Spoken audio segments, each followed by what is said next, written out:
এবার রাম মন্দির ও মসজিদ তৈরির দৌড়ে এলো মুর্শিদাবাদের নাম। বুধবার সাগরদিঘির অলঙ্কার গ্রামে রাম মন্দিরের ভূমি পূজন শুরু হতে চলেছে। বেলডাঙ্গাতেও বাবরি মসজিদ তৈরির জন্য ইতিমধ্যেই জায়গা দেখা শুরু হয়ে গিয়েছে। রাম মন্দির ও বাবরি মসজিদ নিয়ে দুই রাজনৈতিক দল বিজেপি ও তৃণমূল মেতে থাকলেও কংগ্রেস একে গুরুত্ব দিতে নারাজ। মানসিক স্বাস্থ্যের জন্য সবার আগে যে নামটি মনে ভেসে ওঠে, সুস্থ মনের ঠিকানা মনোবীক্ষণ। যোগাযোগ নাম্বার 7477799516। একদিকে রাম মন্দির, অন্যদিকে বাবরি মসজিদ জানিয়ে তোলপাড় মুর্শিদাবাদ জেলার রাজনৈতিক মহল। রাম মন্দির তৈরির জন্য অনেকদিন ধরেই জায়গা খোঁজা চলছিল। শেষ পর্যন্ত সাগরদিঘির প্রত্যন্ত অলঙ্কার গ্রামে নির্মাণ হতে চলেছে রাম মন্দির। বুধবার অম্বিকানন্দ মহারাজ করবেন মন্দিরের ভূমি পূজন। তার আগে জমি পরিষ্কার করার কাজে হাত লাগিয়েছে গ্রামের বাসিন্দারা। অন্যদিকে খুব শীঘ্রই বাবরি মসজিদ নির্মাণের কাজ শুরু হবে, এমনটাই জানিয়েছেন বিধায়ক হুমায়ুন কবির। ইতিমধ্যে বেলডাঙ্গাতেও বাবরি মসজিদ তৈরির জন্য জায়গা দেখা শুরু হয়েছে। আর রাম মন্দির ও বাবরি মসজিদ নিয়ে বিজেপি ও তৃণমূলের মধ্যে শুরু হয়েছে রাজনৈতিক চাপানুতর।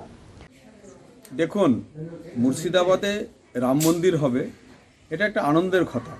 তার কারণ হচ্ছে শ্রীরামচন্দ্র আমাদের মনের একজন আস্থা পুরুষ, এবং শ্রীরামচন্দ্রকে নিয়ে আমরা যেভাবে দেখেছি তার শাসন কার্য, তার রাজত্ব চালানো এবং সর্বোপরি প্রজাদের ওপর তার যে আস্থা, সেই জায়গা থেকে আজকে গোটা ভারতবর্ষ তথা বিশ্বের পূজিত দেবতা হচ্ছে রাম, শ্রীরামচন্দ্র, পুরুষোত্তম রামচন্দ্র। তার মন্দির ভারতবর্ষের যে কোনো জায়গায় হতেই পারে। তাই বলে হুমায়ুন কবির যে কথাটা বলছেন যে রাম মন্দির এখানে হলে পরে আমরা বাবরি মসজিদ করব, আমি হুমায়ুন কবিরকে জিজ্ঞেস করতে চাই যে বাবর কোথাকার লোক? বাবর কে? বাবর তো লুটেরা। বাবর তো অন্য জায়গা থেকে এসে আমাদের ভারতবর্ষে শাসন করেছে, লুট করেছে, ভারতবর্ষের নারীদের ইজ্জত লুণ্ঠন করেছে এবং ভারতবর্ষকে শোষণ করেছে, নিপীড়ন করেছে। তার জন্য আমাদের কোনো সমব্যথী নাই। আজকে তিনি যে কথা বলেছেন হুমায়ুন কবির, তা সম্পূর্ণরূপে একটা অন্যরকম মনোভাব নিয়ে তিনি বলেছেন, একটা সাম্প্রদায়িক মনোভাব নিয়ে তিনি কথা বলেছেন। অন্যদিকে বিধায়ক হুমায়ুন কবির বলেন, মুসলিম সম্প্রদায়ের আবেগ বাবরি মসজিদ। রাম মন্দির যদি হয় তাহলে বাবরি মসজিদ হলেও কোনো সমস্যা হওয়ার কথা না। বেলডাঙ্গায় জমি খোঁজার কাজ চলছে। আর শুধু মসজিদ না, ওই জায়গায় 200 বেডের একটি হাসপাতাল ও রিসর্ট তৈরি করা হবে। প্রায় 33 বছর হয়ে গেল মসজিদটা, একটা ঐতিহাসিক সদ, সেটাকে ভেঙে ফেলা হয়েছে। সেখানে মুসলিমের পার্সেন্টেজ কম বলে তারা আর সেইভাবে শক্তি নিয়ে সেই সদটাকে আর গড়তে তাদের অনেক প্রবলেম হচ্ছে। তো আমরা এখানে এত পার্সেন্ট আছি, তো আমরা তো বহু মসজিদ, আমি নিজে একটা মসজিদ 3 বছর আগে এখানে আমরা সবাই মিলে করেছি, আমি সেই মসজিদেরও সভাপতি আছি। তো আমি দেখেছি যে মুর্শিদাবাদ জেলার মানুষের যে আবেগ বা গোটা ভারতবর্ষের মুসলিমদের এই বাবরি মসজিদ নিয়ে যা আবেগ, তাদের অনেক দুঃখ আছে মনে। তো কোর্ট যেটা রায় দিয়েছে সেটা তো সবাই মেনে নিয়েছে, বাবরি মসজিদের জায়গায় রাম মন্দির প্রতিষ্ঠা হয়ে গেছে। তাহলে আমরা যদি এখানে বাবরি মসজিদ করি, সেটা আমাদের মুসলিম সম্প্রদায়ের একটা আবেগ, তাদেরকে আবার নতুন করে উৎসাহিত করা বা তাদের যে মসজিদটা ভেঙে গিয়েছে সেই মসজিদটা তৈরি হওয়া। তো আমি জায়গাটাকে আগে ক্রয় করব, তার আশপাশে আরও 6 বিঘি 7 বিঘি 8 বিঘি কিনবো, টোটাল 12 থেকে 14 বিঘি জায়গা সংগ্রহ করা হবে।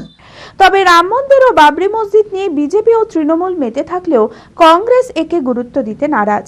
জেলা কংগ্রেসের মুখপাত্র জয়ন্ত দাস বলেন, রাম ও আল্লাহ প্রত্যেকের অন্তরে। তাদের রাজনীতির ময়দানে নিয়ে এসে সাম্প্রদায়িক বিভাজন তৈরি করা উচিত না। মন্দির মসজিদ না তৈরি করে সাধারণ মানুষের উন্নয়নে কাজ করাই লক্ষ্য হওয়া উচিত। যে সমস্ত মসজিদগুলো ভগ্নপ্রায় দশা, সেখানে নামাজও পর্যন্ত পড়া হয় না, সেই সমস্ত মসজিদগুলোকে যদি সংস্কার করা যায় সেটাই তো অনেক কথা। তার জন্য নতুন করে বাবরি মসজিদেরও দরকার হয় না, নতুন করে রাম মন্দিরেরও দরকার হয় না। রাম প্রত্যেকের অন্তরে, আল্লাহ প্রত্যেকের অন্তরে। কিন্তু দুর্ভাগ্য এটাই যে এদেরকে নিয়ে যখন রাজনীতির আঙিনায় এসে মানুষের মধ্যে বিভাজন ঘটানো, একে অন্যের রক্ত নেওয়ানোই পালা চলে, তখন মনে হয় এই সমস্ত অভিশপ্ত লোকগুলো না থাকলেই বোধহয় সমাজের ভালো হয়। শালী বাঙালিয়ানায় প্রসিদ্ধ আদি ঢাকেশ্বরী এখন বহরমপুর শহরে রয়েছে কাতার বেনারসি, জর্দৌসি বেনারসি সহ অন্যান্য সমস্ত ধরনের বেনারসির বিপুল সম্ভার। এছাড়া Swarnachuri, Baluchari, South Indian Kanjivaram, chiffon, বাংলার তাঁত, জামদানি, লেহেঙ্গা, ছেলেদের পাঞ্জাবির অফুরন্ত সম্ভার নিয়ে হাজির আদি ঢাকেশ্বরী।